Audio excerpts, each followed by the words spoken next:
ওই কবরের মধ্যে কেমন আছে তার খবর কেউ বলতে পারে না। এজন্য আশেকটা সুরে সুরে বলে, আরে চোখেরই পলকে তুমি হতে পারো লাশ, চিরতরে বন্ধ হবে তোমারই নিঃশ্বাস। হবে এলান তোমারই নাম, হবে এলান তোমারই নাম মসজিদের মাইকে। বাড়িওয়ালা নাই রে বাড়ি, নাই রে দুনিয়াতে, বাড়িওয়ালা নাই রে বাড়ি, নাই রে দুনিয়াতে, বাড়িওয়ালা নাই রে বাড়ি, নাই রে দুনিয়াতে। তোমার বয়ে থাকতো মানুষ ছিল বাহাদুরি, বাবনি হাওয়ায়ুরা তুমি যে রঙিনী ঘুরি। সুতোয় টানে দিলে মালিক, সুতোয় টানে দিলে মালিক পারবে না তাকিতে। বাড়িওয়ালা নাই রে বাড়ি, নাই রে দুনিয়াতে, বাড়ি গাড়ি মিল ফ্যাক্টরি টাকানো পাহাড়, বিলাসিতায় কেটেছে জনম কতই অহংকার। দামি কাপড় ছেড়ে হবে, দামি কাপড় ছেড়ে হবে সাদা কাফনে পরিতে। বাড়িওয়ালা নাই রে বাড়ি, নাই রে দুনিয়াতে, বাড়িওয়ালা নাই রে বাড়ি, নাই রে দুনিয়াতে, বাড়িওয়ালা নাই রে বাড়ি, নাই রে দুনিয়াতে। একটা জবানও বন্ধ রাখবেন না। এবার আপনারা বলেন, মরণ নামক কথাটা কি সত্য না মিথ্যা? আপনার কি কষ্ট দিতেছে না? বান্দা যখন কবরে যাবে, ওই কবরের মধ্যে আমরা দেখি 3.5 হাত মাটি খুঁড়া, ওই কবরের মধ্যে কোনো বিছানা দেয় না, কোনো কিছু দেয় না। পুরুষ হইলে 3টা কাপড়, মহিলা হইলে 5টা কাপড় দিয়ে কবরে শোয়া দেয়। কিন্তু রহমতের নবী বলে, বান্দা যদি আল্লাহ শুকরিয়া আদায়কারী বান্দা হয়, তাহলে বান্দার কবরে রহমতের 3 জন ফেরেশতা দিয়া আমার আল্লাহ জান্নাতের বিছানা বিছায়া দেয়। জবান খুলে ধরে ধরে বলি সুবহানাল্লাহ। এ মুসলমান, একবার চিন্তা করে রে, চররাজাপুরের দাড়ি পাইটা গেছে মুরব্বীরা, তুমি যদি মইরা যাও তোমার কবরে জান্নাতের বিছানা পাইবানি। তুমি যদি মইরা যাও তোমার মরার সময় বিছানায় পত্রা পায়খানা করে দিলে মানুষ কইব ঈমান নিয়া মরতে পারছে না।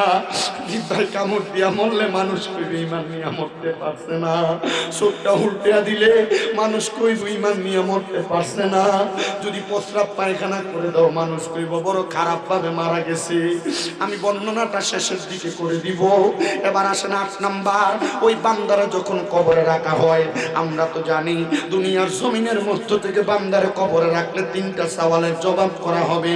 কিন্তু তার আগে বান্দারে যখন কবরে রাখি, বিসমিল্লাহি ওয়া আলা মিল্লাতি রাসূলিল্লাহ এটা বইলা কবরে রাখার পর বাঁশগুলা দিয়া, চাটাইগুলা দিয়া, মাটিগুলা দেওয়ার পর মিনহা খালাকনাকুম ওয়া ফিহা নুঈদুকুম ওয়া মিনহা নুখরিজুকুম তারাতান উখরা বলে মাটিগুলা দিয়া দেয়।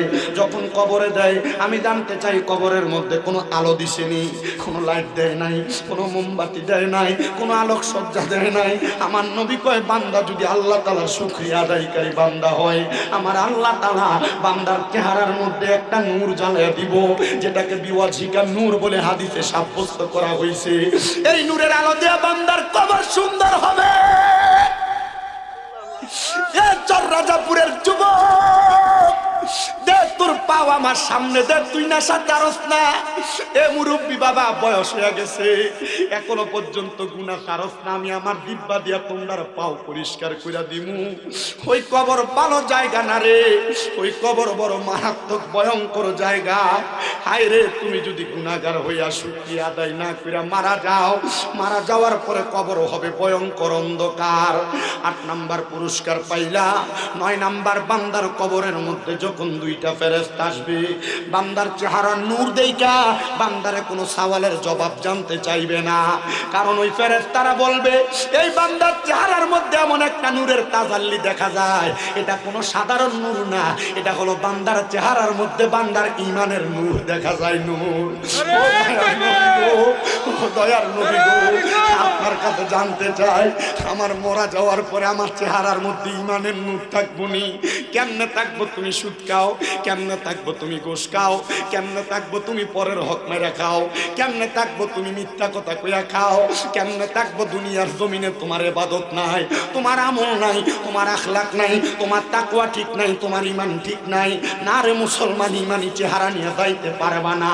যদি তোমার চেহারা কালাও হয়, আল্লাহর কসম ঈমানি তাকওয়াওয়ালা একটা ইখলাসওয়ালা রূহ নিয়া দেহ নিয়া কবরে গেলে ওই চেহারা কালা হইল, মরার পরে চকচক করতে থাকে, কারণ ইমানদার হওয়ার কারণে। নবী গো 10 নাম্বার পুরস্কার কোনটা? কয় বান্দা যখন কবর থেকে হাসর মিজান ফুলসেরাতের সামনে যাবে, ওই ফুলসেরাতের পানিটা দেওয়া বড় কষ্টকর। একটা চুলকে 70টা ভাগ করলে যত চিকন, ফুলসেরাতের ফুলটা তার চাইতে আরো বেশি নাকি চিকন, কেমনে বুঝি না গো নবী। তরবারির চাইতে ধারালো। বান্দা বিসমিল্লাহ বলে পাও রাখবে, ইমানদার বান্দা আলহামদুলিল্লাহ বললে ফুলসেরাত পার হয়ে যাবে। হায় রে মনি, আমরা ইমানদার হইয়া মরতে পারবো নি? আমরা মরার পরে এমন সুন্দর ব্যবস্থা পামুনি? হ্যাঁ পাইবা, যদি ইমান আমল আখলাক ঠিক কইরা তাকওয়া ঠিক রাইখা মরতে পারো, কবরে তোমার কোনো ভয় নাই, মরণে তোমার কোনো ভয় নাই। এজন্য বান্দার দলেরা, আপনাদের সবার কাছে আমি একটা কথা সুরে সুরে বলতে চাই। কত সম্পদওয়ালা আপনার এলাকার মরে গেছে, কিন্তু মরে যাওয়ার পর তার সম্পদ পরে রইছে, দামি খাট পরে রইছে, দামি বিল্ডিং পরে রইছে, সুন্দর স্ত্রী পরে রইছে, সুন্দর রাজপ্রাসাদ পরে রইছে, সেই অন্ধকার কবরে ওই নিয়ামতগুলা কি কি গো নবী? আমার নবী বলে 1 নাম্বার, ওই বান্দার হায়াত আমার আল্লাহ তাআলা বাড়ায়া দেয়। এ মুসলমানের দলেরা, চররাজাপুরের বাবারা, তিতাস এলাকার পর্দার অন্তরালের মা বোনেরা, এই চররাজাপুরের কোনো মানুষ যদি হার্ট অ্যাটাক করে, কোনো মানুষ যদি স্ট্রোক করে, মানুষটাকে ঢাকা মেডিকেলের যে কোনো আইসিইউতে ভর্তি করাইলে, অথবা ডেভিড হসপিটালের যে কোনো আইসিইউতে ভর্তি করাইলে সর্বনিম্ন 65 থেকে 1,25,000 টাকা লাগবে 24 ঘন্টার জন্য।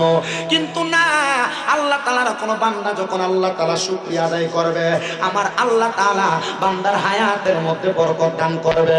2 নাম্বার, বান্দা যখন অভাবের মধ্যে পড়া আমার আল্লাহ তাআলা শুকরিয়া আদায় করবে, আমার আল্লাহ তাআলা বান্দার অভাব অনটন দূর করে দিবে। 3 নাম্বার, বান্দা যখন কঠিন কোন বিপদে মুসিবতের মধ্যে পড়ে আল্লাহ শুকরিয়া আদায় করবে, আমার আল্লাহ তাআলা বান্দার মুসিবত থেকে উদ্ধার করে। কিন্তু আমরার বেটারা অভাবের মুসিবতের মধ্যে পড়লে দোকানে যায় বেনসন টানে, দোকানে যায় গোল্লিপ টানে, আবার বুড়া মানুষরা বিড়ি টানে। না রে বাবা না, আল্লাহ তাআলার বান্দা যখন আল্লাহ তাআলার কাছে সেজদা করে, কোনো কিছু চায়, আল্লাহ তাআলা বিপদ থেকে উদ্ধার করে, অভাব দূর করে দেয়। 4 নাম্বার, ওই বান্দা যদি দুনিয়ার জমিনের মধ্যে কোনো অসুস্থতায় ভোগে, আমার আল্লাহ তাআলা বান্দার সুস্থতার নিয়ামত প্রদান করে। আর 5 নাম্বার, আমার আল্লাহ তাআলার বান্দাটা দুনিয়ার জমিনের মধ্যে থাকা অবস্থায়, বান্দা যদি দুনিয়ার জমিনের মধ্যে আল্লাহ তাআলার ইবাদত করে কিন্তু সম্পদের মধ্যে বরকত নাই, আমার আল্লাহ তাআলা রিজিকের সম্পদের মধ্যে বান্দার বরকত দান করে। ওগো মায়ার নবী, আপনার কাছে জানতে চাই, আমার আল্লাহ তাআলা আর কি কি বরকত দান করে আপনি বলেন না? নবী আমার বলে, উম্মত আখিরাত মূলক 5টা নিয়ামত আল্লাহ তাআলা দান করে। মায়ার নবী গো কোন 5টা নিয়ামত দান করে? বলে 1 নাম্বার নিয়ামত হইলো আমার আল্লাহ তাআলা বান্দাটার ঈমানের সাথে মরণ দান করে। হায়রে মুসলমান, তোমার এলাকার কত মানুষ বিছানায় প্রস্রাব পায়খানা করতে করতে মারা যায়, কত মানুষ মারা যায় নাকে মুখে দিয়ে রক্ত বের হয়, কত মানুষ মারা যায় চোখ উল্টে যায়, কত মানুষের জিহ্বার মধ্যে কামড় দিয়ে মারা যায়। একবার চিন্তা করছনি কত মানুষ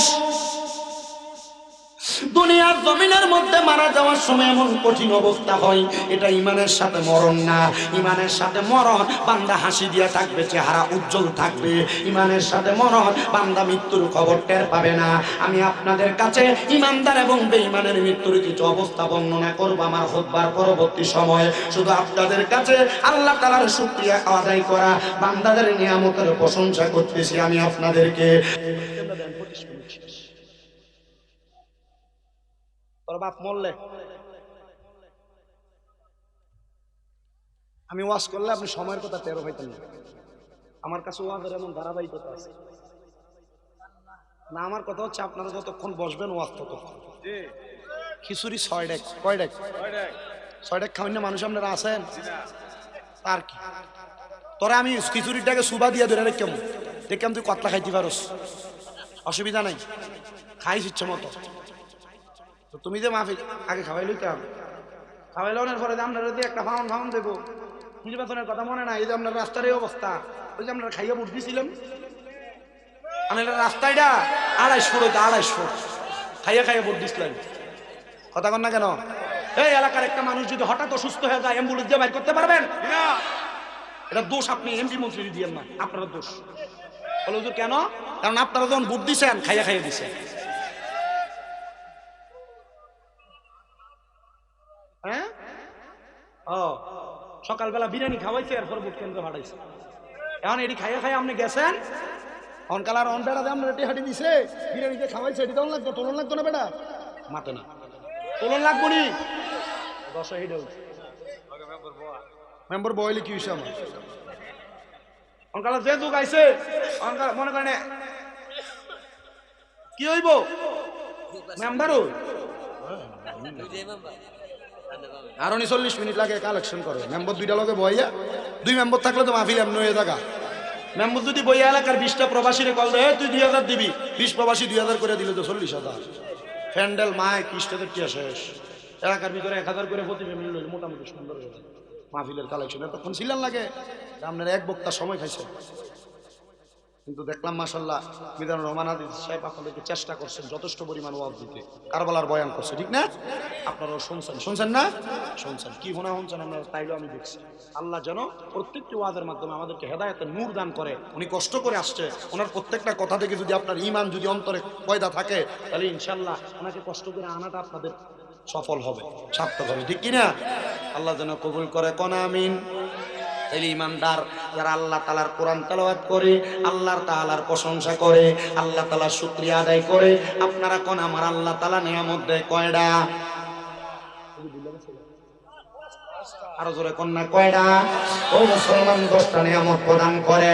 ওই 10টা নিয়ামতের মূল সারমর্মর ব্যাখ্যামূলক আলোচনা আমি আপনাদের কাছে করব। আমি আমার ওয়াজের ধারাবাহিকতা রক্ষা করে আমি আগে দুরূদ সালাম জিকির আজকারটা করে তারপরে বয়ান টানতেছি। ফি শান হাবিবিহি ওয়া মাহবুবিহি ওয়া মা'শুকিহি মুখবিরা ওয়া আমিরা ইন্নাল্লাহা ওয়া মালাইকাতাহু ইউসাল্লুনা আলান নবী ইয়া আইয়ুহাল্লাযীনা আমানু সাল্লু আলাইহি ওয়া সাল্লিমু তাসলিমা আল্লাহুম্মা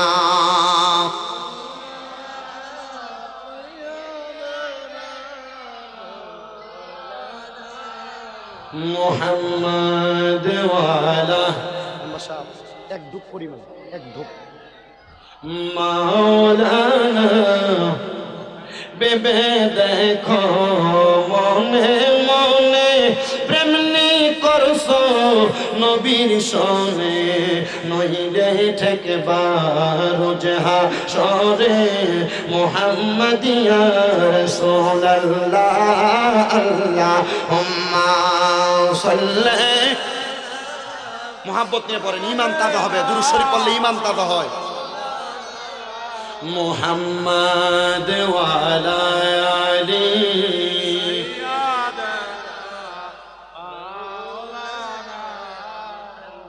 আপনারা এতগুলা মানুষ কিন্তু দুরূদ শরীফ পড়তেছেন খুব আস্তে, কয়েকজন জোরে জোরে পড়তেছেন, আপনাদের কি কষ্ট হচ্ছে?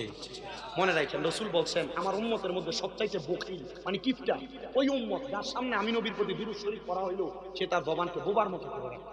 যদি আপনি বোবার মতো করে রাখেন রাসূল আপনাকে বখিল বলছেন। আর রাসূল বলছেন দুনিয়ার জমিনে আমার উম্মতের ভিতরে যেই উম্মত যত বেশি দুরূদ শরীফ আদায় করবে জান্নাতে ওই উম্মত আমি নবীর কত কাছাকাছি থাকবে। সুবহানাল্লাহ, আরো জোরে পড়েন না সুবহানাল্লাহ, তাহলে জোরে জোরে জোরে শরীফ পড়েন আল্লাহুম্মা সাল্লি মাওলানা মুহাম্মাদ ওয়া আলা আলি সাইয়্যিদিনা লা ইলাহা ইল্লাল্লাহু লা ইলাহা আল্লাহ কাউরে বানাইলা খলিলুল্লাহ তুমি কাউরে বানাইলা সফিউল্লাহ মোরে নবীকে দয়া করে মোরে রে বানাইলা হাবিবুল্লাহ লা ইলাহা ইল্লাল্লাহ ও লা ইলাহা হায়রে নামাজ রোজা চাইলো না কেহ মা বাবার খেদমত চাইলো না আমার নবীর দরুদ হইল না বলেন নবীর আমার নবীজি তোমায় বলবে না লা ইলাহা ইল্লাল্লাহ লা ইলাহা আইরে অনেক দূরে মদিনা আমরা কেমনে যাব জানি না আপনারা বলেন এই চোর রাজাপুরের বাবারা আমরা সবাই মদিনা যাইতে চাই কি চাই না যারা যারা যাইতে চাই ডান হাত তুলে আমার আল্লাহকে দেখায় আর জবানটা খুলে একটা তাকবীর দেন নারে তাকবীর এ আওয়াজ দিয়া মনে হয় না গরিপুর বাজারটা ফারন যাইব একটু মুহাব্বতের জজ্বাউল আওয়াজ দেন নারে রিসালাত এ মুসলমান ইমানদার কেন মদিনা যাইবা আমার মাথার মধ্যে লম্বা লম্বা চুলগুলা ছিল মাত্র 3 মাসে আমি মদিনা শরীফ জিয়ারত করে আসছি মদিনা জিয়ারত করার পর মক্কায় যে হজ সম্পূর্ণ করার পর আমি আমার চুলগুলা কাটছি কিন্তু বাবারে আমি যখন মদিনা শরীফের মধ্যে প্রবেশ করেছি আমি আমার মনের মধ্যে একটাই নিয়ত রাখছি রাসূল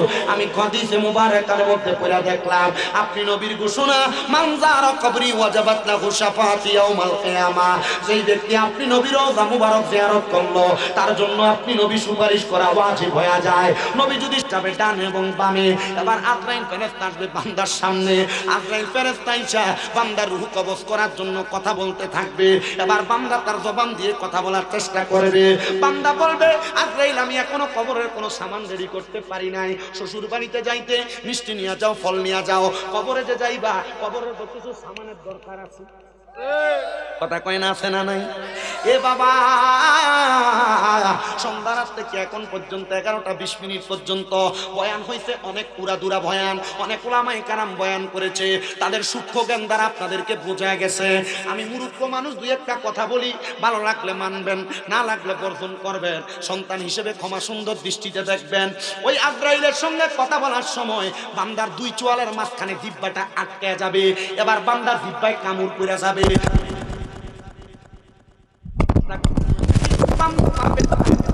চেহারা বড় ভয়ঙ্কর ওই চেহারা দেখা বান্দার চোখগুলা কপালে উঠা যাবে মানে কপাল দেখবে বান্দার চোখ দিয়া এখন তো আপনি চোখ দিয়া কপাল দেখেন না বান্দার চোখের মনিটা উল্টে যাবে এবার বান্দারের সামনে আজরাইল আইসা বান্দার বুকের মধ্যে হাতটা দিবে এই বর্ণনাটা আমার নবী দেয় বান্দার বুকের মধ্যে যখন আজরাইলে হাতটা দিবে আমি নবীর উপরে যখন হাতটা দিছে আমার কাছে মনে হইছে রে সমস্ত পৃথিবীর বড় বড় পাহাড়গুলো আমি নবীর বুক মুবারকের মধ্যে উঠে দিছে আমি নবী বলছি আজরাইল আমি নবীর বুকের মধ্যে হাতটা শুধু রাখছো রুহু তো কবজ করো নাই আমি নবীরে যেমন ভাবে রুহু নিয়ে যাও এমন ভাবে কি রুহু নিয়ে যাইবা নবী গো না না না এমন কষ্ট বেঈমানদেরকে এমন কষ্ট বেআমলদেরকে আগে তাদের নামগুলা বলছি তাদেরকে দেওয়া হবে এবার আমার নবী কই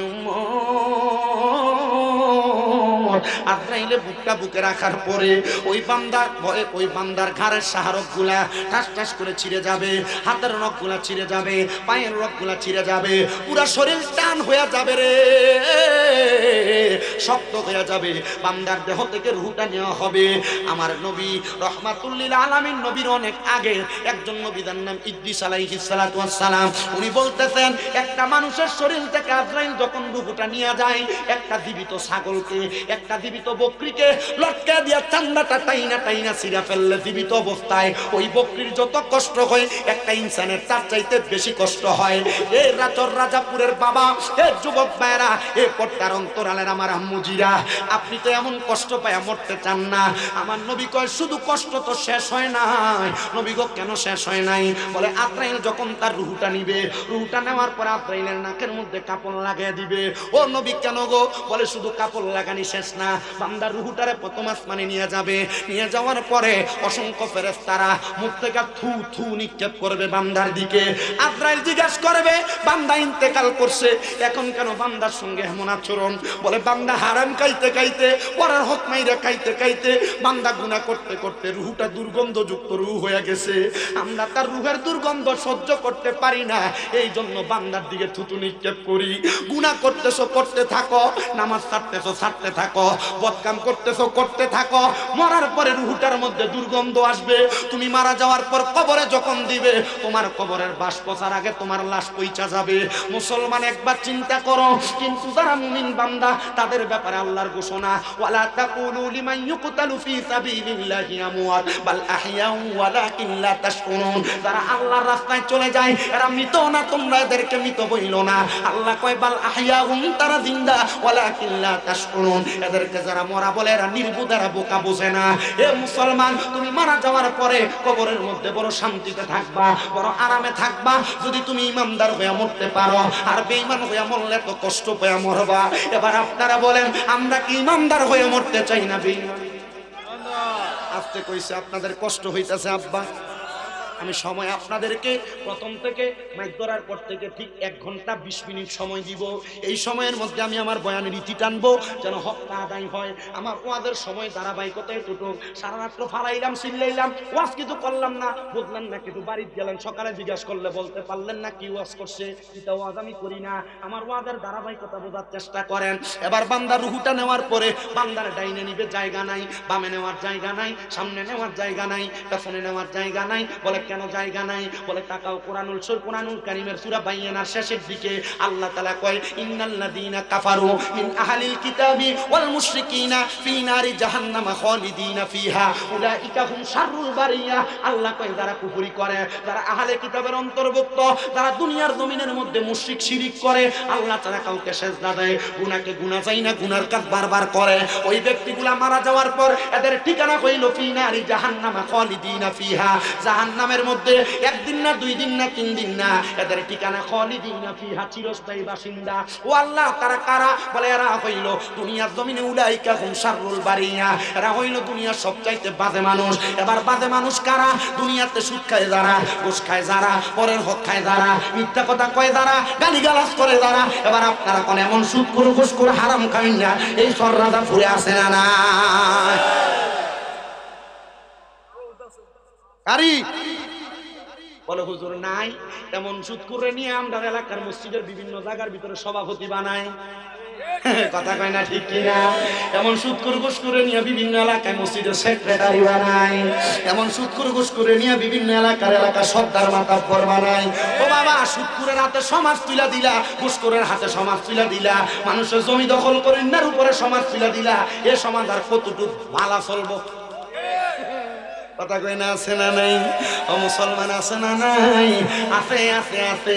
আসেন বাবাজিরা, শুধু এই জায়গার মধ্যে শেষ না। এবার সাহাবায়ে কেরাম যখন এই কথা শুনছেন, এত কষ্টের মৃত্যু, আমার নবী যখন এই কথা বলে, নবীর সামনে 70 মতান্তরে 72 জন আহলে সুফার সদস্য মসজিদ নববীতে বসে থাকতো। 40 জন বেহুশ হয়ে গেছে ডাইরেক্ট, 30 জন গড়াগড়ি করে কাঁদতেছে। নবীরে ডাক দিয়া কই, ইয়া রাসূলুল্লাহ, ইমানদাররা একটা খবর দেন না। আমার নবী কয়, খবর দিলাম আল্লাহর কোরআন থেকে। বলে খবরটা কি? কয় খবরটা হলো ইন্নাল্লাযীনা আমানু ওয়া আমিলুস সলিহাতি উলাইকা হুম খায়রুল বারিয়া। নিশ্চয় যারা ঈমান আনে এবং নেক আমল করে, ওই ব্যক্তিগুলা হলো দুনিয়ার সবচাইতে উত্তম ব্যক্তি, ভালো ব্যক্তি। মায়ার নবী গো, আপনার কাছে জানতে চাই, ওই ভালো ব্যক্তির কষ্ট গেছে আপনারা?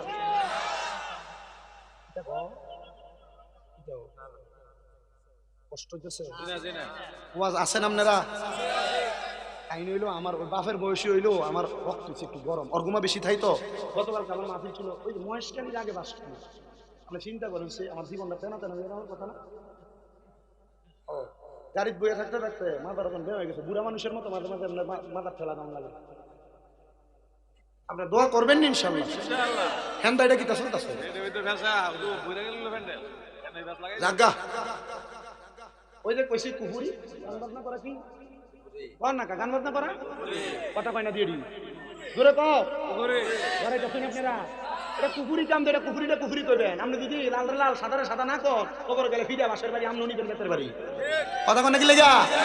আপনি ওই যে অনেকে দেখবেন একবার এলাকার ভিতরে যে লোকটা ক্যাটারি করে, গুন্ডামি করে, মদ খাইয়া বা খায়, ক্যাটারি গুন্ডামি, তার শরীরে শক্তি বেশি, এই লোকের লোকের সম্পর্ক রাখে না এমন লোক।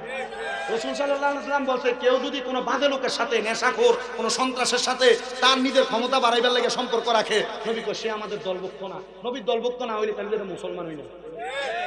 আপনারা যদি আবার এরার লোকে তাল মিলাইবার লাগে যদি আপনারা আবার নিজেরা এটা মনে করেন জি না, কপাল দিয়ে রুহু কবজ করা যাবে না। এবার হাত দিবে বান্দার ডান সিনার মধ্যে, বান্দার ডান দিক দিয়ে হাত দেওয়ার পরে দুইটা ফেরেশতা জবাব দিবে, রে আজরাইল, বান্দার রুহু তো ডান দিক দিয়ে কবজ করতে পারবা না। বলে কেন পারবো না?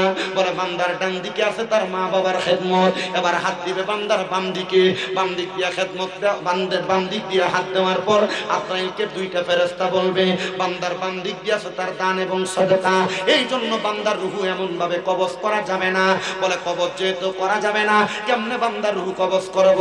আল্লাহর পক্ষ থেকে আওয়াজ আসবে, রে আজরাইল, বান্দা কিছুক্ষণ পর কালেমা পড়বে।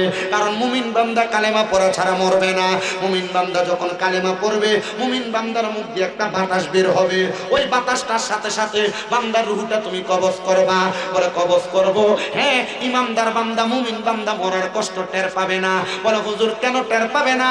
আরে ছোট্ট একটা বাচ্চা দুধের জন্য কান্না করলে মা যেমন ভাবে মাথায় হাত বুলিয়ে দিলে ছোট্ট বাচ্চা ঘুমিয়ে যায়, ইমানদার বান্দার রুহু নিবে, ইমানদার বান্দা টের পাবে না। এ মুসলমান,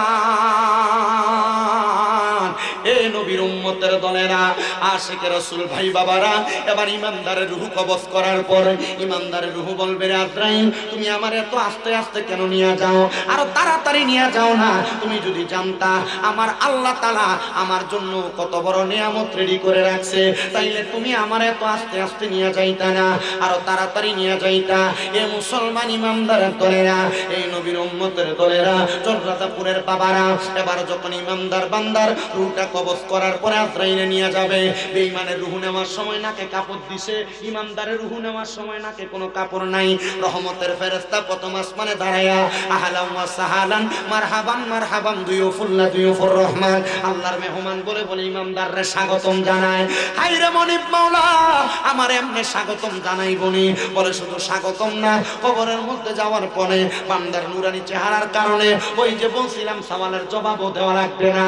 একমাত্র আপনার ইমানের দৌলতের কারণে, আমলের দৌলতের কারণে। এ বান্দা, এখনো পর্যন্ত কি গুনাহ করবা? এখনো পর্যন্ত কি গুনাহ ছাড়বা না? অনেকে মনে করে কত গুনাহ করছি, আল্লাহ আমারে মাফ করতো না। না রে না, আমার আল্লাহ শুধু মাফ করতো না, আমার আল্লাহ এমন মাফ করব, ওই ক্ষমা তুমি পাইলে দুনিয়া এবং আখিরাতের মায়ার কথা ভুইলা যাইবা। বলে হুজুর কেমনে বুঝবো? আল্লাহ তাআলার একজন বান্দা, যার নাম হযরতে সুলতান মাহমুদ গজনবী রহমাতুল্লাহ আলাইহি, ওনার নাম আপনারা এর আগে কয়জন শুনেছেন আমি জানি না। ভারত উপমহাদেশের ঘটনা পড়লে সুলতান মাহমুদ গজনবীর সাতখণ্ডের একটা কিতাব পাওয়া যায়। ওই কিতাবটা পড়লে তাসাউফ তত্ত্বের মূল মূল পড়াগুলা পাইবেন। তাসাউফের নাম দিয়ে যারা ভণ্ডামি করে, তাসাউফের নাম দিয়ে যারা বেড়িবাদ্য করে, তাসাউফের নাম দিয়ে মাজারে সেজদা দেয়, তাসাউফের নাম দিয়ে মহিলা এবং পুরুষ একসাথে নিয়ে বইয়া থাকে, কষ্ট হইতাছে আপনারা? আরে বাবা, কোরআন হাদিস এদেরকে সমর্থন করে না।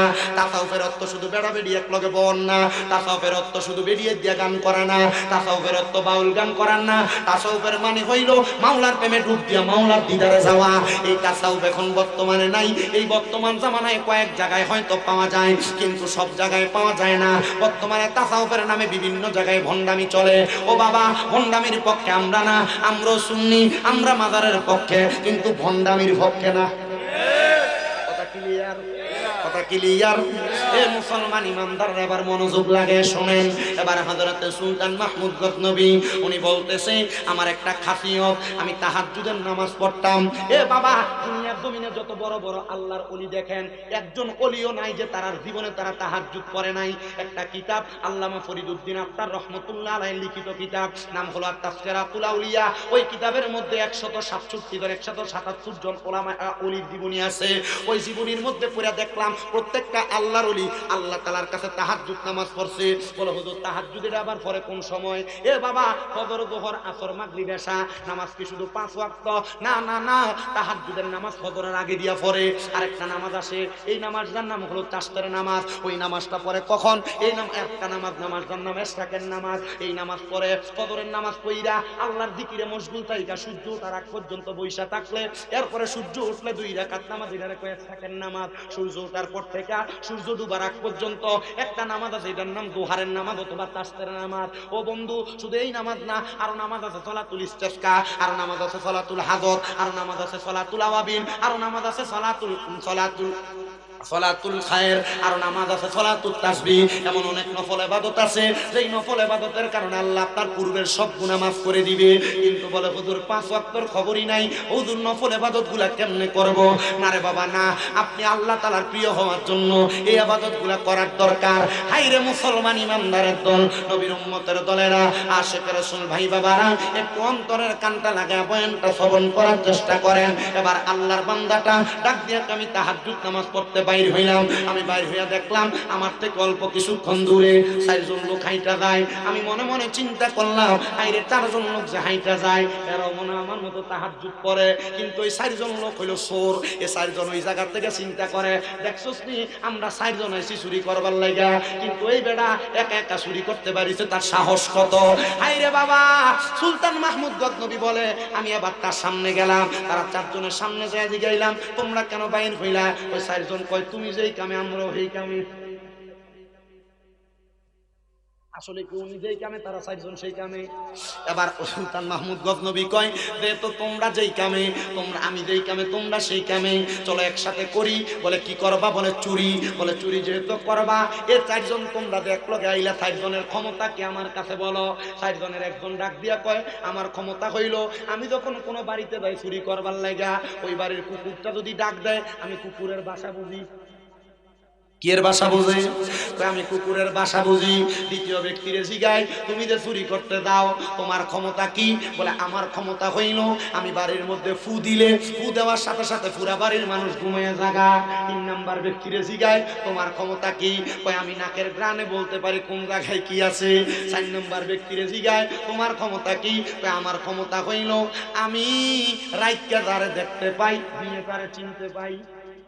মাশাআল্লাহ, ক্ষমতা বালা। এবার 4 জন কয়, একসাথে যেহেতু কাম সালামু চুরি করমু, তাহলে তোমার ক্ষমতা বলো। এবার সুলতান মাহমুদ গজনবী কয়, আমার ক্ষমতা আমি ডাইনে তাকাইলে ফাঁসি মাফ, বামে তাকাইলে জেল হাজত মাফ। বলে আমরা এই দুই দরকার, আমরা যদি ধরা খাই ফাঁসি হইলে ফাঁসি মাফ হইব, আমরা যদি ধরা খাই জেলে গেলে তুমি বামে তাকাইলে জেল হাজত মাফ হইব। চলো চুরি করতে যাই।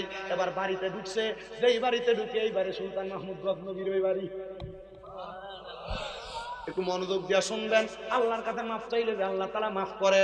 আজ যদি মাহফিল করতেছেন, ওলিয়ে কামেল লেখছেন, কামেল এমনি হয় না। শাহ মুহাম্মদ নাজির মাহমুদ রহমতুল্লাহ আলাইহি, উনি যে দুনিয়া থেকে গেছেন এমনি যায় নাই, উনি ওনাদের জীবনটাকে এমন বানাই গেছেন। এজন্য ওনার স্মরণে 25 বছর মাহফিল হয়। সাথে আপনার এলাকার কত মানুষ মারা যায় খবর লয়া দেখেন, অনেক গাড়ি ফাঁকা মুরব্বী আছে, বাপ মার কবরের সামনে নিলে কবরও চিনে না। কি আছে না নাই? সুলতান মাহমুদ গজনবী কয়, তারা লইয়া ঢুকলাম চুরি করবার লাগা। মা বোনেরা মনোযোগ দিয়া শুনবেন, আল্লাহর কাছে মাফ চাইলে আল্লাহ কেমনে মাফ করে একটু দেখা লইবেন। সুলতান মাহমুদ গজনবী কয়, তারা ঘরে ঢুকছে, ঘরে ঢুইকা কুকুর ঘেউ ঘেউ করে ডাকে। কুকুর যখন ঘেউ ঘেউ করে ডাকে, এবার ওই সুলতান মাহমুদ গজনবী জিগায়, কিরে কুত্তাদের ডাক দিল, কুত্তা কি কইছে তুই আমারে কস না? কয় কুত্তা কইছে, এ মালিক বাড়িতে চোর ঢুকছে, তাড়াতাড়ি ওঠেন। কিন্তু মালিক ওঠে না, মালিক ঘুমাইতেছে। কিন্তু বাবারে, এ বাবা, এ বাবা, কুত্তা আরেকবার ডাক দিতে, ঘেউ ঘেউ ঘেউ ঘেউ ঘেউ ঘেউ। কুত্তা যখন ডাক দিতে, সুলতান মাহমুদ গজনবী দিকে এখন কি কইছে? কয় মালিক তো চোরের লগে ওই, কিন্তু সর্দি বুঝে না। এবার কয় মা, এ কুত্তা মনে হয় পাগল। কুত্তা আসলে কি কুত্তা পাগল না চোরেরা পাগল? এ বন্ধুরে, সুলতান মাহমুদ গজনবী আবার সামনের দিকে যায়। সামনের দিকে যখন যায়, এবার লক্ষ্য করে বাড়িতে প্রবেশ কইরা, এবার বাড়িতে যাইয়া তারা সরি সরি সরি সরি ঘুম পাড়াইতে পারে না। আরেকজন চোরের ক্ষমতা, আমি যে বাড়িতে ঢুকি যত শক্ত তালাও আমি তালা ভাঙতাম। ঘুম পাড়ানি, আমি তালা ভাঙতে পারি। একজন যে তালা খুইলা দিছে, তালাটা খোলার সাথে সাথে ও বন্ধু আরেকজন নাকের গ্রান সিঙ্গা বইলা ফেলছে। হ্যাঁ হ্যাঁ, এখানে এখানে মাল সম্পদ আছে, সব স্বর্ণ মুক্তা হীরা জহরত চুরি কইরা একটা গাঁটটিতে বাইন্দা চারজনে এক ঘরে নিছে। এক ঘরে নিয়ে কে কোন গাঁটটি কাঁধে নিবে এই কথা বাগাবাগি করতেছে।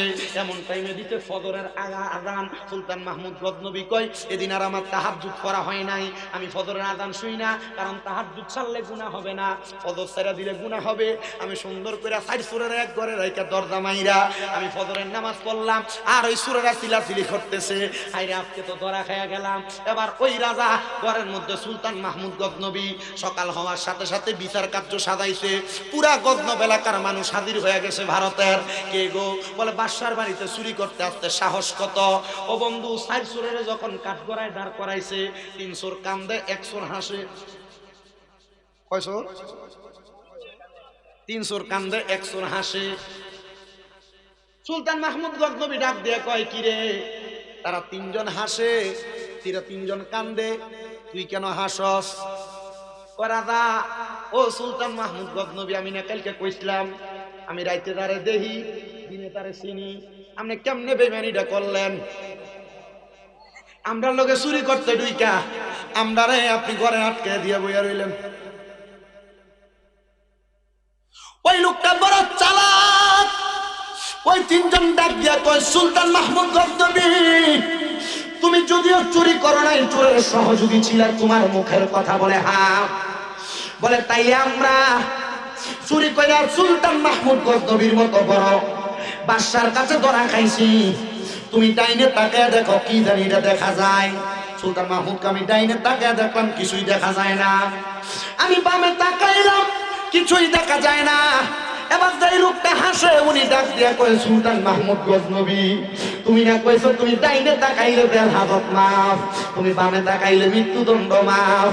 তুমি তাকাইছো, এখন রাত্রে যেহেতু একসাথে চুরি করছি, তাহলে আমরা তুমি একটু মায়া কইরা মাফ কইরা দাও না।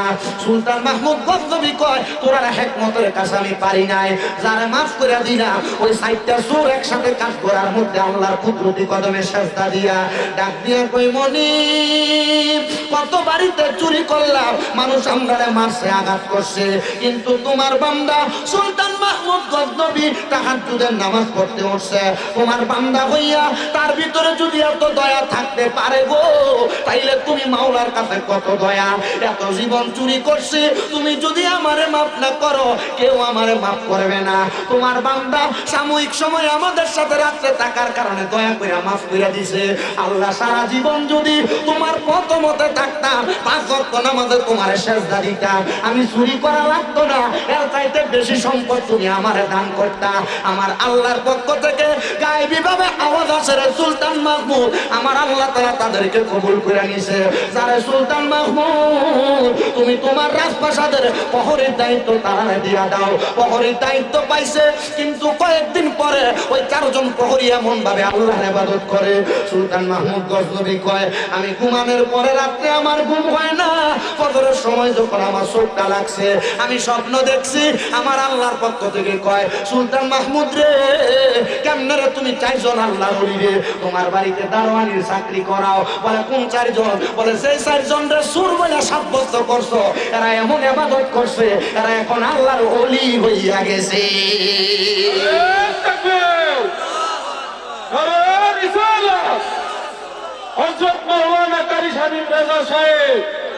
সবাই জোরে কোন আলহামদুলিল্লাহ। এ মুসলমান ইমানদারের দলেরা, আল্লাহর কাছে মাফ চাইলে মাফ পাইতে দেরি হয় না। আমার আল্লাহ আপনাকে মাফ করবে, আমাকে মাফ করবে। আমার আল্লাহ তাআলা আপনার আমার জীবনের গুনাহগুলো মাফ করবে। এই মাহফিল শেষ মাহফিল না, 25তম মাহফিল। আমার পূর্বের আলোচক আপনাদেরকে নিয়ে সুন্দর কথা বলেছে, সুন্দর বয়ান করেছে, কিন্তু আপনাদের কাছে দেখছি বড় কষ্ট করে করে চাইছে। আমি জানি না আপনাদের কাদের মা বাবা জানি আপনাদেরকে মানুষ করতে যাইয়া নামাজ নামাজ ছাড়ছে, রোজা ছাড়ছে, হজ ছাড়ছে, যাকাত ছাড়ছে, ইবাদত ছাড়ছে, ওই মা বাবা কবরে কেমন আছে আপনি সন্তান জানেন না। আইরে আমার পর্দার অন্তরালের মা বোনেরা, তোমার মা বাবা বড় কষ্ট করে তোমার মানুষ করে দিয়ে অন্ধকার কবরে চলে গেছে। ও আল্লাহ, আজকের মাহফিলের উসিলায় তুমি তাদেরকে মাফ করবা কিনা জানি না। সন্তানের দল এমন মা বাপ যাদেরকে মানুষ করে, অনেক সন্তান আছে মা বাপরে ভাত দেয় না, অনেক সন্তান আছে বউ কথায় কথায় কইছে তুমি তোমার মা বাপরে একা খাওয়াও কেন, তোমরা 3-4 ভাই সবাই মিলা খাওয়াইতে পারো না। এই কথা শুই না মা বাপরে তুমি ভাত দিছো না, মা বাপরে আলাদা করে দিছো, সপ্তাহ সপ্তাহ মা বাপ ঘুরা ঘুরা ভাত খাইছে। সন্তান তোমাদের কাছে আমি আবদার জানাই, ও সন্তানের দলেরা, কেউ যদি মা বাপরে জুদা করে থাকো, আলাদা করে থাকো, দাও তোমার পাও আমার সামনে দাও, আমি আমার জিব্বা লাগায়া তোমার পাও পরিষ্কার করে দিব। ওয়াদা করবা এখান থেকে বাড়িতে যাইয়া আম্মা আব্বার পা ধরে ধরে মাপ চাইবা। যতক্ষণ পর্যন্ত মা বাপ মুখ দিয়ে বলছে মাফ করে দিছি, ততক্ষণ পর্যন্ত মা বাবার পাও ছাড়বা না। আম্মা আব্বা মাফ না করলে দুনিয়ার কেউ তোমারে মাফ করবে না, তো করবে না, স্বয়ং আল্লাহ তোমারে মাফ করবে না। বলে হুজুর কেন কেন আল্লাহ কেন মাফ করবে না? এ আব্বুজিরা, আমার আল্লাহ তাআলা কেন মাফ করবে না জানোনি? কারণ আমার আল্লাহ তাআলা নবীর মাধ্যমে জানিয়ে দেয়, সাখাতুর রাব্বি ফি সাখাতিল ওয়ালিদাইন, আম্মা আব্বার অসন্তুষ্টিতে আমার আল্লাহ অসন্তুষ্টি হয়ে যায়। আম্মা আব্বারে কষ্ট দিয়া বাদ না দিয়া তুমি দুনিয়াতে মাহফিল করবা, লাখ টাকা কামাই করবা, মনে রাখবা দুনিয়ার জমিন থেকে কবরে গেলে শান্তি পাইবা না। সন্তান এ চররাজাপুরের বাবারা, এখান থেকে বাড়িতে যাইয়া আম্মা আব্বারা পাগুলার মধ্যে ধরে মাফ চাইবা। ততক্ষণ পর্যন্ত মা বাপ মুখ দিয়ে বলছে মাফ করে দিছি, ততক্ষণ পর্যন্ত পাও ছাড়বে না। আমি জানি না আজকের মাহফিল কবুল হবে কিনা, তবে একটা গ্যারান্টি দেওয়া যায়, আগামীকালকে যদি দেখো এলাকার কোনো মুরব্বী বাবারা চা দোকানে বইসা বলতেছে, হ্যাঁ শামীম দাদার ওয়াজ শুই না, আমার ফুতে রাত্রবেলা আমি আব্বার পায়ে ধরে মাপ চাইছে, মনে করবা মাহফিল কবুল হয়ে গেছে। অনেকে চিন্তা করে হুজুর 2 ঈদের সময় মা বাবার পাঁচ দিয়া সালামত্য করি না, আমি আবার মাপ চামু কেমনে? মনে রাখবা সন্তান, আম্মা আব্বার কাছে মাপ চাইলে তোমার দাম কমবে না, সমস্ত জগতের কাছে আমার আল্লাহ তোমার দাম ইজ্জত সম্মান বাড়াইয়া দিবে। এই সন্তানের দলেরা, এই আল্লাহর বান্দা নবীর উম্মতের দলেরা, সবার কাছে আবদার ওই মা বাবার কাছে মাপ চাইবা। কিন্তু অনেকে চিন্তা করে হুজুর যাদের বাড়িতে আব্বা আছে তারা বাড়িতে যাইয়া বাবার পায়ে ধরে মাপ চাইবো, আমার তো আব্বা নাই, আমি কার পায়ে ধরে মাপ চাইবো? হুজুর যাদের বাড়িতে মা আছে তারা বাড়িতে যাইয়া মার পায়ে ধরে মাপ চাইবো, আমার তো মা নাই, আমি কার পায়ে ধরে মাপ চাইবো? সন্তানের দলেরা মাপ চাইতে পারবা কিনা জানি না। তোমার মা কবরে, বাবা কবরে, ওই মা বাপরে যদি তুমি মাসে 1000 টাকার ফল কিনে খাওয়াইতা, চিন্তা করে দেখো 12 মাসে 12,000 টাকার ফল মা বাপরে খাওয়ানো লাগতো। মা বাপ তোমার জায়গা দিয়া গেছে, সরে দিয়া খেত পাথরে দিয়া জায়গা দিয়া গেছে, কিন্তু সন্তান ওই মা বাবার যেই জায়গা তোমারে দিয়া গেছে, যদি ভাড়া থাকতা মাসে 5,000 টাকা করে ভাড়া দিতা, 12 মাসে 60,000 টাকা ভাড়া দেওয়া লাগতো। কই তোমার মা বাপ তো কবর থেকে উঠা তোমার এগুলার কথা বলে না। আম্মা আব্বা কবরে কেমন আছে তুমি জানো না, মা বোনেরা তোমরাও জানো না। মা বাপ বাচ্চা থাকলে যদি মা বাবার পেছনে 2,000 করে খানা খরচ লাগতো, 1 বছরে 24,000 টাকা লাগতো। একটা সন্তান নিয়ে হাতরা বাড়ে কইবা হুজুর আমারও মা নাই, আমারও আব্বা নাই, একটু খাস করে দোয়া করবেন। এই মাহফিল 25তম মাহফিল, আগামী বছর হবে, একটু পরে মুনাজাত করব, দোয়া করব তোমার মার জন্য, তোমার বাবার জন্য। হুজুর মা বাপ বাচ্চা থাকলে মা বাপরে খাওয়াইতাম, এই মাহফিলের তাবারুকের জন্য আগামী বছর একটা বস্তা চাউল দিবা। একটা সন্তান হাতরা বাড়াইবা, হুজুর আমার মা নাই, দোয়া করেন আমি দান করব। হুজুর আমার বাপ নাই, বাপ থাকলে খাওয়াইতাম। 1 বছরে কি মা বাপরে 1 বস্তা চাউলের ভাত খাওয়াইতা না? আসুনি একটা সন্তান 1 বস্তা চাউল দিবা আগামী বছর। আপনার নাম কি? 2 জন পাইছে। আপনার নাম কি? হ্যাঁ প্রথম এটার নাম শামসুল হক।